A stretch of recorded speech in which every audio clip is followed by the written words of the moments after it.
Orient bell tiles studio से आप देख रहे हैं एबीपी न्यूज। नमस्कार, रात के 9 बज रहे हैं। एबीपी न्यूज पर हाजिर हूं मैं रुमाना इसार खान। वक्त हो गया है दिन की सबसे बड़ी खबरों को देखने का, उनके सबसे प्रामाणिक विश्लेषण का। आइए शुरुआत करते हैं जनहित की। आज खबरों की शुरुआत जनहित में हम उस खतरे की खबर से करने जा रहे हैं जिसका जिक्र यूं तो कई साल से होता रहा, लेकिन हाल के वर्षों में बड़ी तेजी से हो रहा है, रोज रोज हो रहा है। वो खतरा यह बताया जा रहा है पश्चिम बंगाल बांग्लादेश बनने के रास्ते पर है। देश में नया वक्फ कानून लागू होने के बाद से पश्चिम बंगाल का एक हिस्सा सुलगा हुआ है।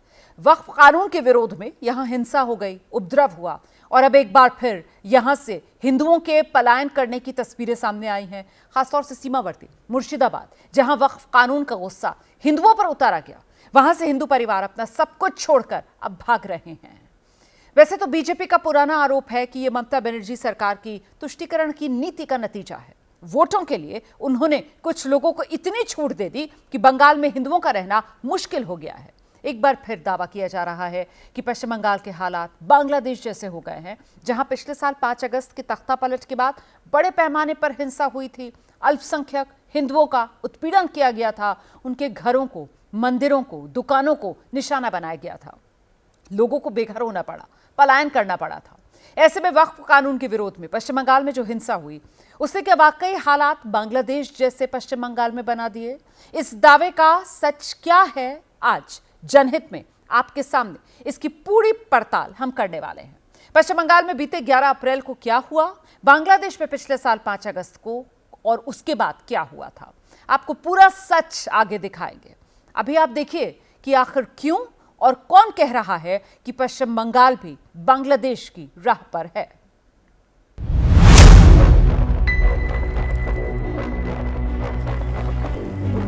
ममता बनर्जी बंगाल को बांग्लादेश लाइट वर्जन तैयार करने में समर्थ हो गई। हिंदू लोगों का घर घर में जाके लूट कर रहे हैं, शॉपिंग मॉल में भी लूट हो रहा है। बांग्लादेश जैसे सिचुएशन भी हो गया है। पश्चिम बंगाल में मुर्शिदाबाद जिला को बंगाल से अलग करने की साजिश चल रही है।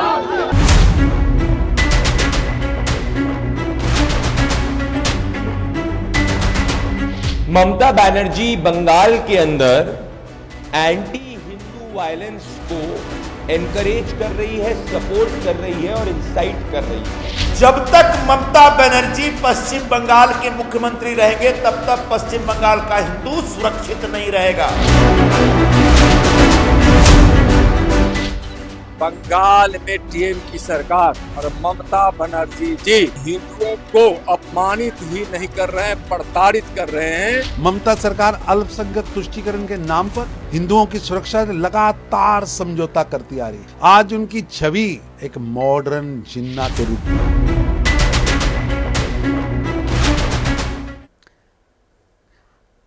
आपको सीधे वक्फ कानून पर बवाल के एपिसेंटर यानी पश्चिम बंगाल के मुर्शिदाबाद के अब हालात बता दूं। हिंसा में 3 लोगों की यहां मौत हो चुकी है। फिलहाल मुर्शिदाबाद में हालात काबू में हैं, लेकिन जो सबसे नई तस्वीर सामने आई वो चिंताजनक। दावे के मुताबिक पलायन की ये तस्वीर मुर्शिदाबाद के हिंसा पीड़ितों की है, जो इतनी दहशत में आ गए हैं कि अपना घर बार सब छोड़ दिया है। मुर्शिदाबाद के धुलियान से ये लोग नदी के रास्ते नाव पर सवार होकर मालदा के वैष्णव नगर पहुंचे हैं। ये वीडियो बीजेपी नेता अमित मालवीय समेत पार्टी के और भी नेताओं ने शेयर किया है। इसमें दावा किया गया कि मुर्शिदाबाद में हिंसा के बाद हिंदुओं ने पलायन शुरू कर दिया। जान बचाने के लिए इन हिंदू परिवारों ने वैष्णव नगर के परलालपुर गांव में पनाह ली है। शुरुआती रिपोर्ट के मुताबिक अब तक करीब 500 हिंदू परिवारों ने वैष्णव नगर के एक स्कूल में शरण ली। इन लोगों का आरोप है कि दंगाइयों की भीड़ ने इनके घरों पर हमले बोल दिए, घरों में आग लगा दी, यहां तक कि तालाब में भी जहर मिला दिया। ऐसे में ये लोग मजबूर होकर बिना कोई सामान लिए, सिर्फ जो बदन पर कपड़े थे उन्हीं में अपना सब कुछ छोड़कर भाग निकले। दावे किए जा रहे हैं बीएसएफ ने इनकी मदद की, विस्थापितों की जान बचाई, सुरक्षित ठिकानों तक इन्हें पहुंचाया गया। मुर्शिदाबाद में 8 अप्रैल के बाद 11 अप्रैल को हिंसा हुई। जुमे की नमाज के बाद भीड़ ने यहां आगजनी की, जमकर तोड़फोड़ की, सरकारी निजी संपत्तियों को नुकसान पहुंचाया गया। ये सब कुछ वक्फ कानून के विरोध के नाम पर हुआ। इस उपद्रव में अब तक 3 लोगों की मौत की खबर है। हिंसा के बाद लोग दहशत में हैं। ऐसे में अब पलायन की ये तस्वीरें आ रही हैं जो बता रही हैं कि लोगों में खौफ किस कदर है।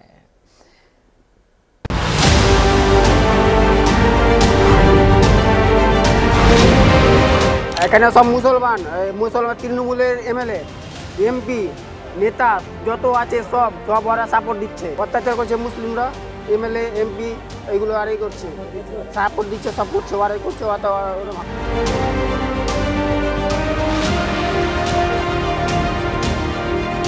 আমাকে বলছে কি মোদি পাস করেছে, বিল পাস করেছে, তো হিন্দুকে একটাও টিকতে দিব না।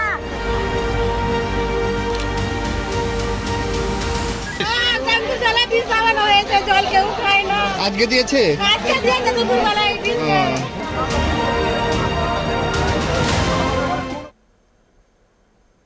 कलकत्ता हाईकोर्ट के आदेश के बाद मुर्शिदाबाद के हिंसा प्रभावित इलाकों में बीएसएफ के जवान तैनात हैं।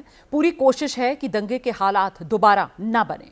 ऐसे में फिलहाल यहां शांति है, लेकिन अब भी चारों तरफ हिंसा के सबूत मौजूद हैं। जली हुई गाड़ियां हैं, जली हुई बाइकें साफ बता रही हैं 11 अप्रैल को यहां क्या कुछ हुआ, कैसे कानून के राज को चुनौती दी गई, वक्फ कानून के विरोध के नाम पर अराजकता और आगजनी की गई। हिंसक भीड़ के आगे पश्चिम बंगाल की पुलिस बेबस थी। दंगाइयों को रोकने में कमजोर साबित हुई बंगाल की पुलिस। तो अब यहां हाईकोर्ट के आदेश पर बीएसएफ के जवान तैनात हैं। यहां के लोग पुलिस से बेहद नाराज हैं। आज भी 48 घंटे पहले की हिंसा को याद कर खौफ से भर जाते हैं। हिंसा पीड़ितों की मांग है कि इस इलाके में बीएसएफ का स्थायी कैंप बनाया जाए। लोगों का आरोप है पास में ही पुलिस थाना, लेकिन एक भी पुलिस वाला उन्हें बचाने के लिए नहीं आया।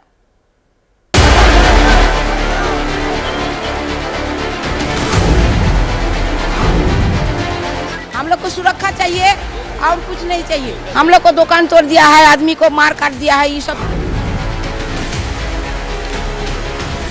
हम लोग राष्ट्रपति शासन चाहते हैं, यहाँ अराजकता चलता है। यहाँ के सारे घर जला दिए गई है, सारे दुकानें जला दिया गया है। हम लोग उसको बुलाते रहे लेकिन वो लोग नहीं आए हैं। 4 घंटे तक यहाँ पर तांडव चला है। तो ये पुलिस को भी चाहिए कि वो क्या चाहते हैं, ये मानने की ये तैयार है कि नहीं है कि उसका ये एडमिनिस्ट्रेटिव फेलियर है।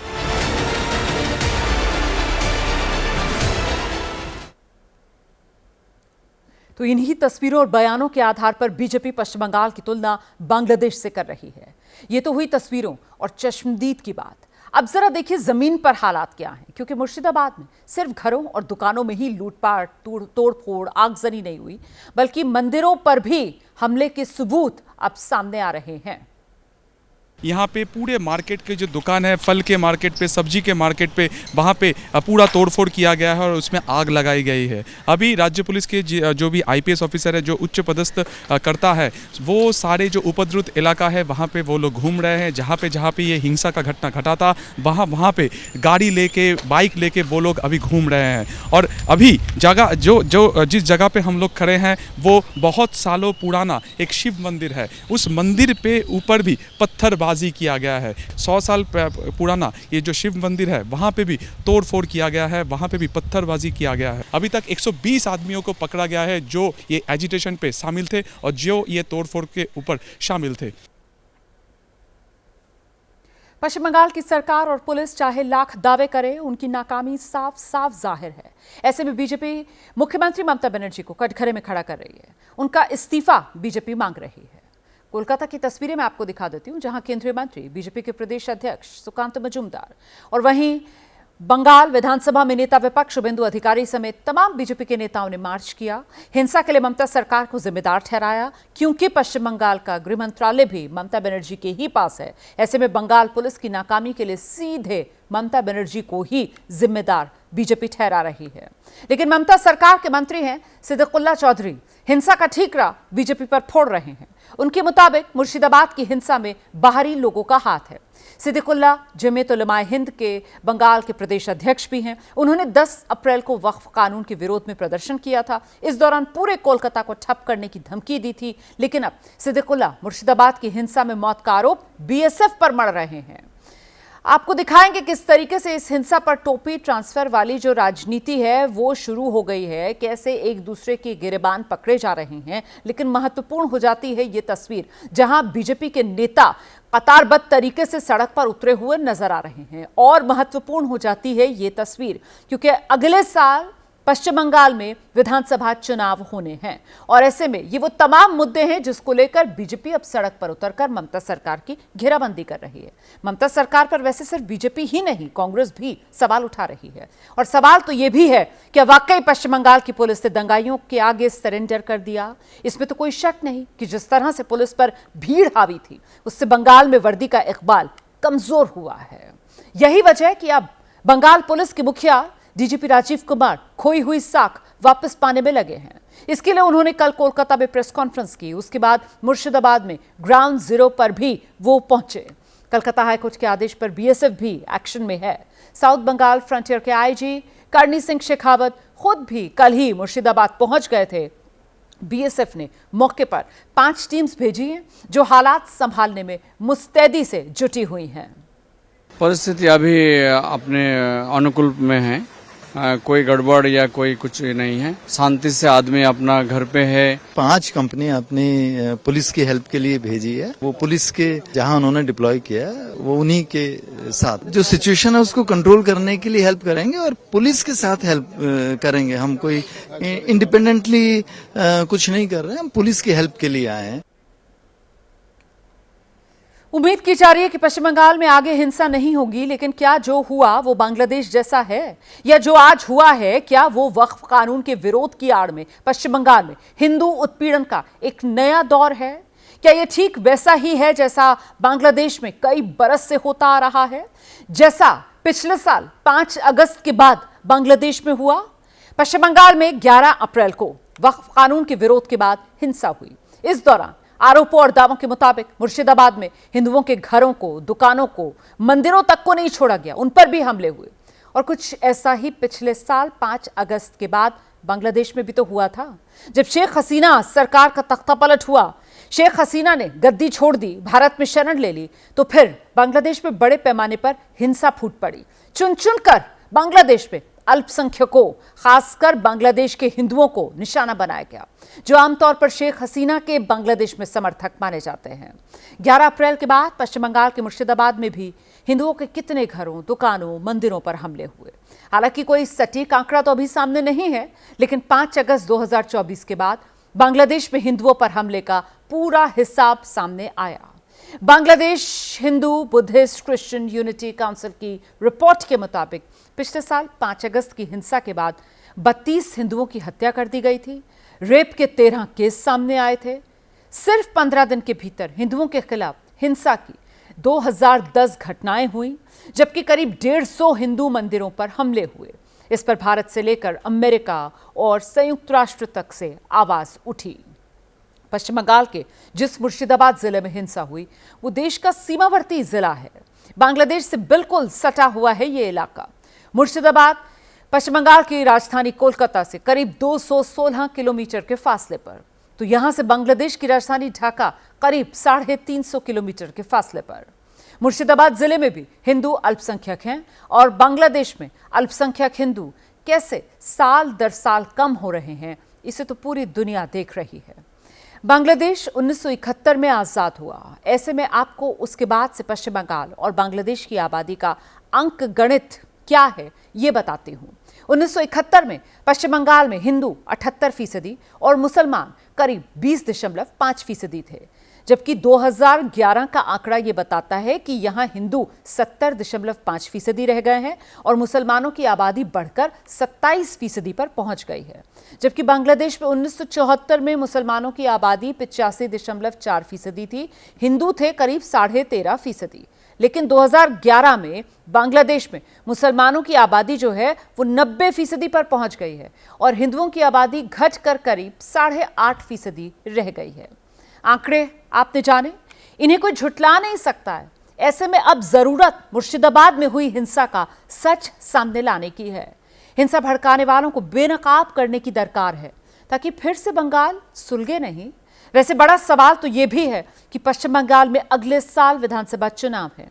ऐसे में क्या इसलिए वक्फ कानून पर यहां सबसे ज्यादा तनाव है?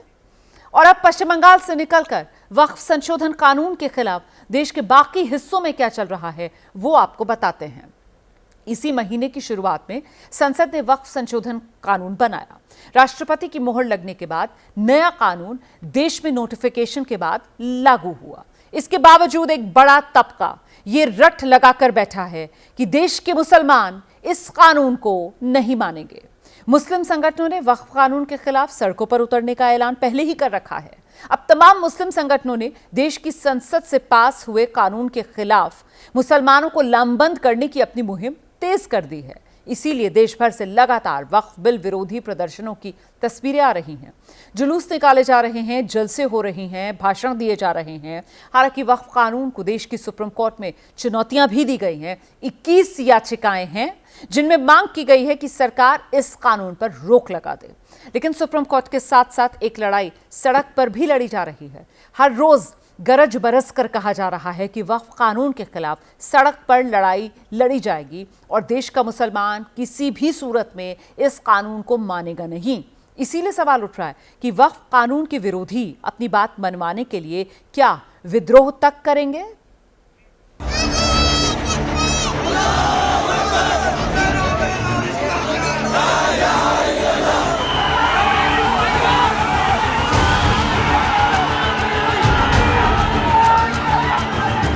जो कुर्बानी देंगे, लड़ना पड़ेगा लड़ेंगे, सब्र करना पड़ेगा सब्र भी करेंगे।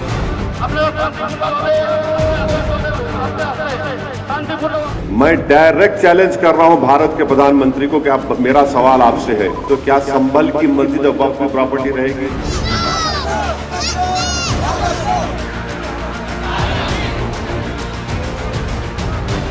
क्योंकि आज ये लड़ाई देश के अंदर मुसलमान की नहीं है, ये लड़ाई देश के संविधान की है।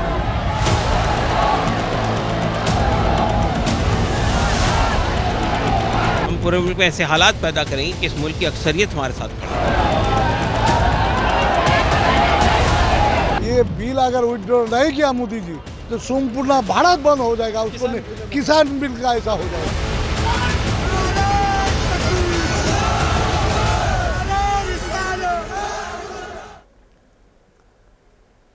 यहां सबसे पहले आपको बताते हैं कि वक्फ कानून को लेकर जमीयत उलमाए हिंद के तेवर कैसे हैं।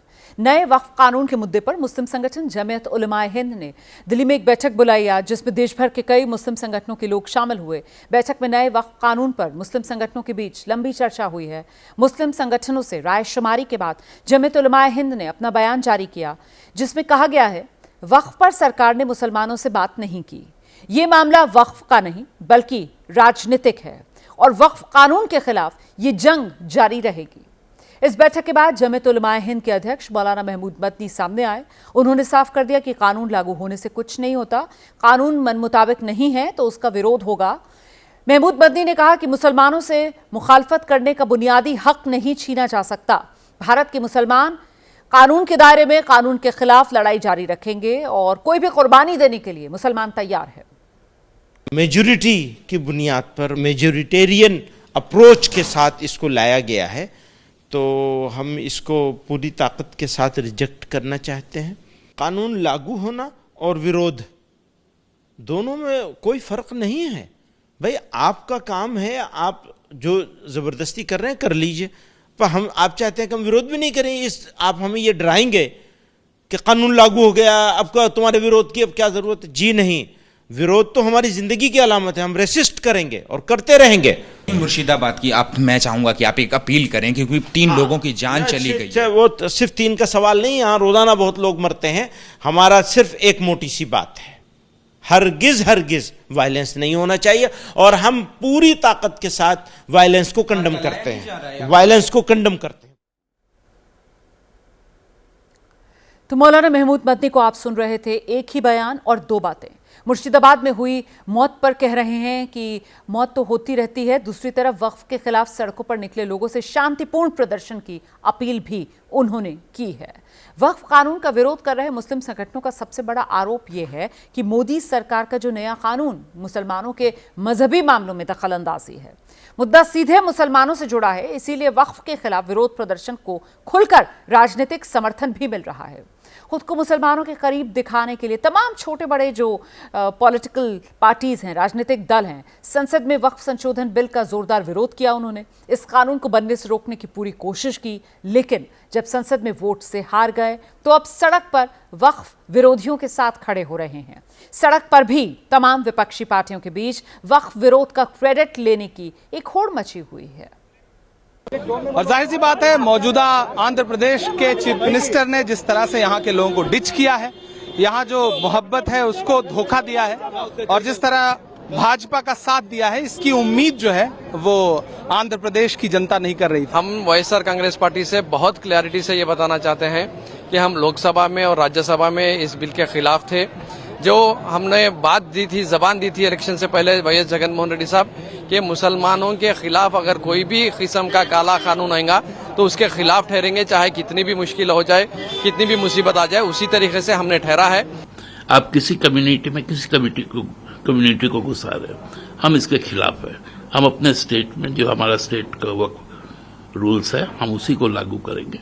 हम यहाँ पर किसी भी तरह का सेंट्रल गवर्नमेंट को हम लोग यहाँ पर इम्प्लीमेंट होने नहीं देंगे।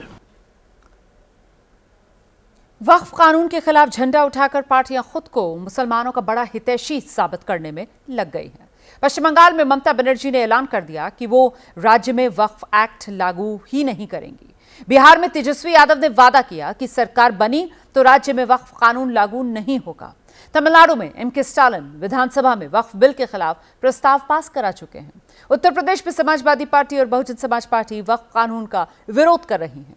आंध्र प्रदेश में वाईएसआर कांग्रेस वक्फ कानून के खिलाफ मुसलमानों के साथ है। और ऐसे में अब वक्फ कानून के मुद्दे पर मुसलमानों को दोबारा अपने करीब लाने के लिए देश की सबसे पुरानी पार्टी कांग्रेस सबसे ज्यादा जोर लगा रही है। कांग्रेस को उम्मीद है बरसों पहले छिटक कर क्षेत्रीय दलों के साथ जा चुके मुसलमान वापस उसके साथ आ जाएंगे। इसके लिए वक्फ एक बड़ा मुद्दा, या यूं कहें कि एक परफेक्ट मुद्दा है। इसीलिए संसद में वक्फ बिल पर चर्चा में भले ही राहुल गांधी मौन रहे, लेकिन बाद में मुसलमानों को सीधा संदेश देने के लिए उन्होंने अहमदाबाद अधिवेशन में अपनी चुप्पी तोड़ी। दिन पहले बीजेपी ने लोकसभा में वक्फ बिल पास किया। वक्फ बिल फ्रीडम ऑफ रिलीजन पर आक्रमण है, कॉन्स्टिट्यूशन पर आक्रमण है। ऑब्जर्वर न्यूज़पेपर, उनका जो न्यूज़पेपर है, ऑर्गेनाइजर में लिखते हैं कि अब जो क्रिश्चियन कम्युनिटी है उनकी जमीन पर हम आक्रमण करने जा रहे हैं। हमारे सिख भाई हैं, आपके पास भी आएंगे। तो आप ये मत सोचिए कि ये आप पर आक्रमण नहीं है, और ये एंटी कॉन्स्टिट्यूशन है और anti freedom of religion act है। वक्फ विरोध के मुद्दे पर मुस्लिम समाज को दोबारा भरोसे में लेने के लिए कांग्रेस ने अपने बड़े मुस्लिम चेहरों को काम पर लगाया है, जो सियासी मार्केट में घूम घूम कर लगातार मार्केटिंग कर रहे हैं कि वक्फ कानून को आज या भविष्य में कोई रोक सकता है तो वो सिर्फ कांग्रेस ही है। और इसी एजेंडे के तहत कांग्रेस के लोकसभा सांसद इमरान मसूद देश के बाकी हिस्सों को छोड़कर वक्फ कानून के खिलाफ आवाज उठाने हैदराबाद पहुंच गए। हैदराबाद में इमरान मसूद ने यह तक कह दिया कि जिस दिन कांग्रेस के हाथ सत्ता आएगी उस दिन घंटे भर के भीतर भीतर इसका इलाज कर दिया जाएगा। हालांकि इलाज वाले बयान के अलग अलग मायने निकलने लगे, तो इमरान मसूद ने इसे स्पष्ट करते हुए नया बयान दिया कि कांग्रेस सत्ता में लौटी तो वक्फ कानून 1 घंटे में खत्म कर दिया जाएगा। ये लोकतंत्र है, ये राजशाही नहीं है। आप लोग अजर और अमर नहीं हो गए होगे, आप लोग ही रहोगे। जिस दिन हम सत्ता में आएंगे 1 घंटे के अंदर इसको उखाड़ के फेंक देंगे। जहां जहां हमारी सरकारें हैं या गैर बीजेपी सरकारें हैं, ये उन स्टेट के अंदर लागू नहीं होगा, चाहे जो कर लीजिए, आपसे जो करना हो। तो सहारनपुर से कांग्रेस के सांसद ने ये बात हैदराबाद में जाकर कही। वो हैदराबाद जहां खुद को मुसलमानों की सबसे मजबूत आवाज बताने वाले असदुद्दीन ओवैसी जैसे नेता पहले से ही मौजूद हैं, और जिनकी पार्टी एआईएमआईएम हैदराबाद में अपनी पकड़ बनाए रखने के लिए 19 अप्रैल को वक्फ एक्ट के खिलाफ एक बड़ा प्रदर्शन करने की तैयारी में है। हैदराबाद दारुसलाम में 19 अप्रैल के दिन शाम में 7 बजे से 10 बजे तक all India Muslim personal law board की जानिब से वक्फ अमेंडमेंट बिल 2025 के खिलाफ एक प्रोटेस्ट मीटिंग, पब्लिक मीटिंग रखी जा रही है और जिसकी सदारत all India Muslim personal law board के सदर मौलाना खालिद सैफुल्लाह रहमानी साहब करेंगे।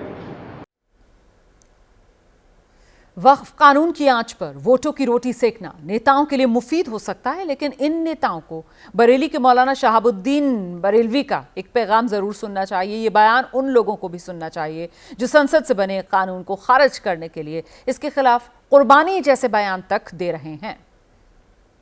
तमाम मुसलमानों से और बिलखुसूस नौजवानों से ये अपील करूंगा कि वक्फ संशोधन बिल को लेकर के बिल्कुल उग्र प्रदर्शन न करें और ये जो एहतजाजी मुजाहरे हो रहे हैं, उग्र प्रदर्शन हो रहे हैं, इससे सिवाय नुकसान के अलावा कोई फ़ायदा नहीं है।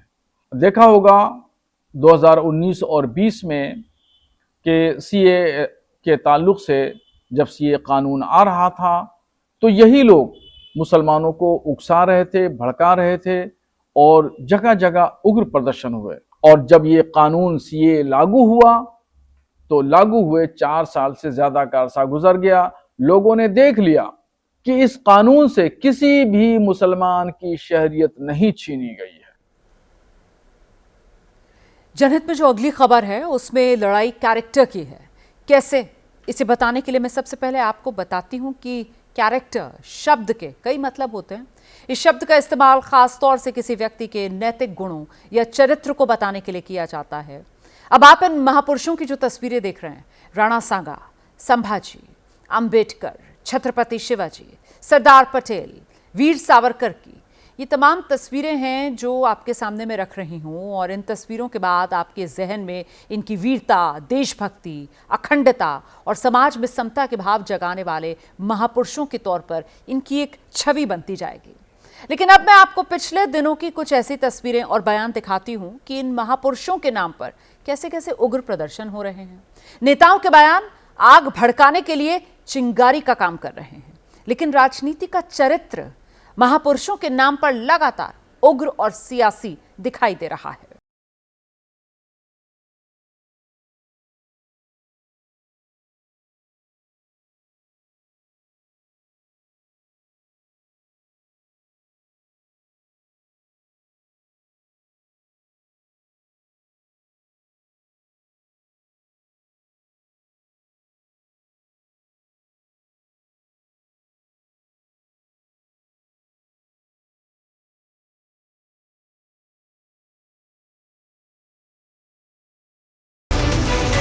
कोई हमारे रामजी राज सुमन जी या किसी भी कार्यकर्ता का अपमान करेगा तो हम लोग भी समाजवादी लोग उसके साथ खड़े दिखाई देंगे।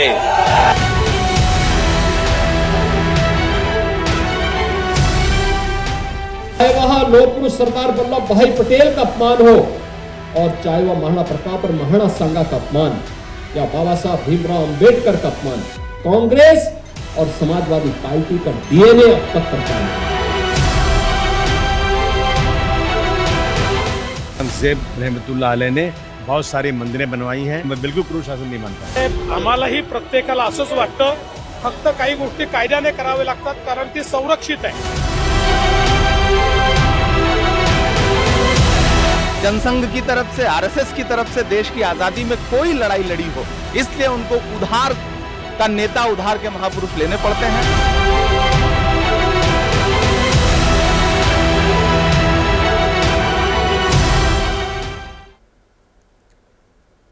और अब ताजा तस्वीरें राणा सांगा के नाम पर हो रहे विरोध प्रदर्शन की। आगरा में राणा सांगा के नाम पर तलवारें म्यान से निकल आईं, तो लखनऊ में बाबा साहेब अंबेडकर के नाम पर विरोध प्रदर्शन की ये तस्वीरें बता रही हैं कि महापुरुषों को कैसे अपनी सियासत के लिए इस्तेमाल किया जा रहा है। सवाल है, इसके पीछे आखिर है क्या?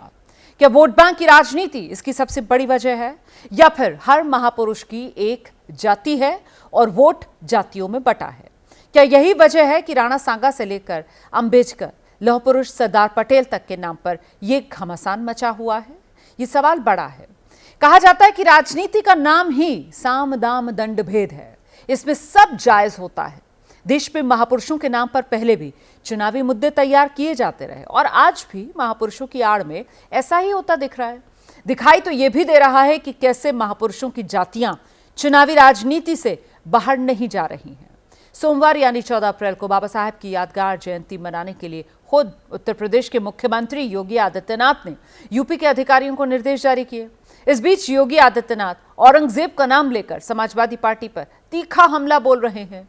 वहीं बाबा साहेब के नाम पर कांग्रेस और समाजवादी पार्टी को देश तोड़क योगी आदित्यनाथ करार दे रहे हैं।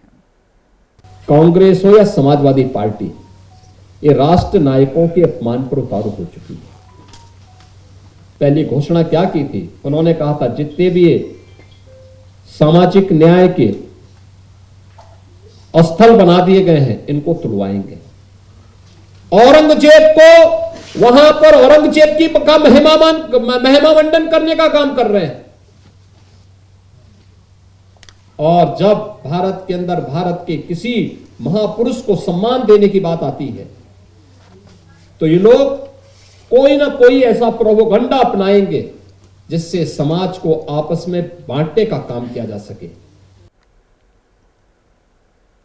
संविधान निर्माता और सामाजिक न्याय के प्रतीक डॉक्टर भीमराव अंबेडकर की 134वीं जयंती मनाने की तैयारियां उत्तर प्रदेश में जोर शोर से चल रही हैं। वहीं दूसरी ओर राणा सांगा पर समाजवादी पार्टी के नेता रामजीलाल सुमन के विवादित बयान पर गुस्सा वो भी जारी है। कल आगरा में इसके खिलाफ खुलकर तलवारें लहराई गईं। राणा सांगा पर उत्तर प्रदेश के सीएम योगी आदित्यनाथ और समाजवादी पार्टी के अध्यक्ष अखिलेश यादव में शब्दभेदी बाण भी चल रहे हैं। कांग्रेस हो या समाजवादी पार्टी, ये राष्ट्र नायकों के अपमान पर उतारू हो चुकी है। पहली घोषणा क्या की थी? उन्होंने कहा था जितने भी सामाजिक न्याय के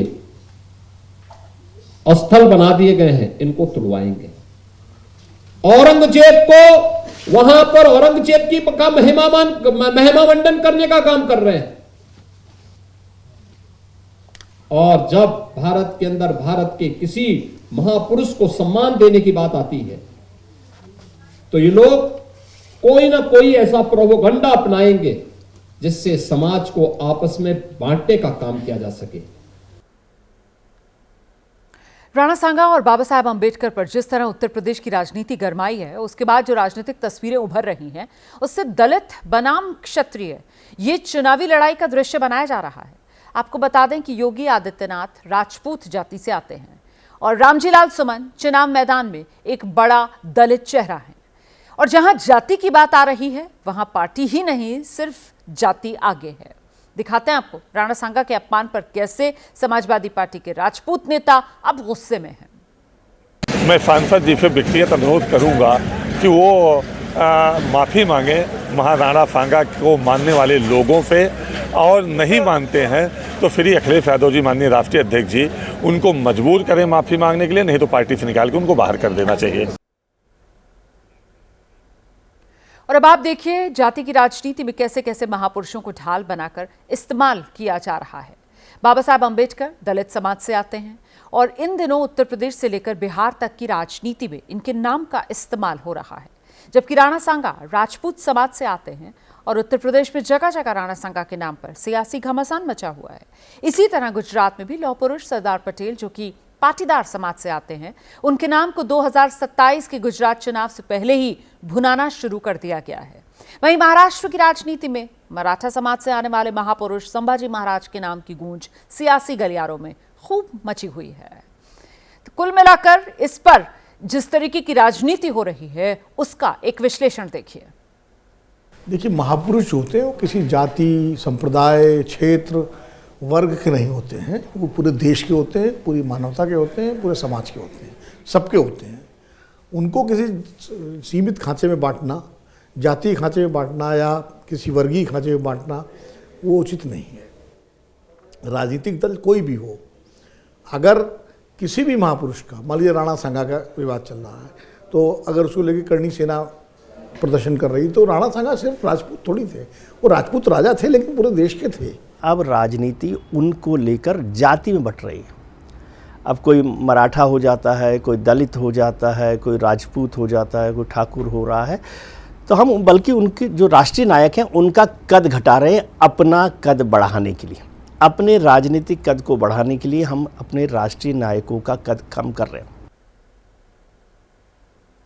2027 की यूपी विधानसभा चुनाव में कैसे महापुरुषों की एंट्री हो रही है और क्यों हो रही है, उसके लिए आपको जरा इन आंकड़ों पर गौर कर लेना चाहिए। उत्तर प्रदेश के चुनाव में दलित और राजपूत समाज के वोटों की अहमियत राजनीतिक दलों को अच्छे से समझ में आती है। ऐसे में इन दिनों छिड़े सियासी घमासान में दलित समाज से ताल्लुक रखने वाले महापुरुष डॉक्टर भीमराव अंबेडकर और राजपूत समाज से राणा सांगा को लेकर सियासी उबाल आया हुआ है, क्योंकि लक्ष्य है दलित और राजपूत समाज का वोट हासिल करना। अब आपको वो बता देती हूं, उत्तर प्रदेश के पिछले 2 विधानसभा चुनाव की अगर बात की जाए, 2017 और 2022 के आंकड़े देखें तो बीजेपी के राजपूत वोट शेयर लगातार बढ़े हैं। 2017 में 70% वोट शेयर रहा, 2022 में बढ़कर 87% वोट शेयर हो गया। ये राजपूतों का वोट शेयर है जो बीजेपी को मिला है। 2017 से 2022 में किस तरीके से बढ़ा आपने देखा। वहीं समाजवादी पार्टी और उसके सहयोगी दलों को 2017 में 11% वोट मिला था और 2022 में वोट शेयर गिरकर 7% ही रह गया था। इसी तरह दलित वोट शेयर पर अगर नजर डालें तो बीजेपी और समाजवादी पार्टी को लगातार फायदा मिला है। कभी यह फायदा मिलता था मायावती की बीएसपी को। बीजेपी को 2017 के विधानसभा चुनाव में 32% दलित वोट मिले, जो 2022 के चुनाव में बढ़कर 41% पर पहुंच गए। और दूसरी तरफ समाजवादी पार्टी की अगर बात की जाए, दलित वोट बैंक बनाने में समाजवादी पार्टी कामयाब रही। 2017 में अखिलेश यादव की पार्टी को महज 11% दलित वोट मिला था, जो 2022 में बढ़कर 23% पर पहुंचा। इन आंकड़ों को देखकर साफ समझा जा सकता है उत्तर प्रदेश की राजनीति में क्यों अंबेडकर और राणा सांगा को लेकर यह सियासी खींचतान तेज है। इसी तरह महाराष्ट्र में शिवाजी और औरंगजेब का सियासी चैप्टर खत्म नहीं हो रहा, बल्कि खींचा जा रहा है। गृहमंत्री अमित शाह के बयान के बाद उनके विरोधियों ने तीखा हमला बोला। शिवसेना उद्धव गुट के शीर्ष नेता गृहमंत्री अमित शाह के बयान पर सियासत शुरू हो चुकी है। जिजाऊ ने बाल सेवा में संस्कार भरे और शिवाजी ने वो संस्कार को एक वटवृक्ष बनाया। और उसके बाद धर्मवीर संभाजी महाराज, महारानी ताराबाई, धनोजी, संतोजी, शिवाजी के बाद औरंगजेब जब तक जिंदा रहा उसके सामने लड़ते रहे, जूझते रहे, यहां तक कि अपने आप को आलमगीर कहने वाला व्यक्ति महाराष्ट्र में पराजित होकर यही उसकी समाधि बनी। और अब आज का जनहित मंत्र, व्यवहार वो सीढ़ी है जिससे आप किसी के मन में उतर भी सकते हैं और मन से उतर भी सकते हैं। इसीलिए दूसरों से हमेशा बेहतर व्यवहार करें। जनहित देख रहे थे आप एबीपी न्यूज पर। मुझे इजाजत दीजिए, खबरों का सिलसिला लगातार जारी है।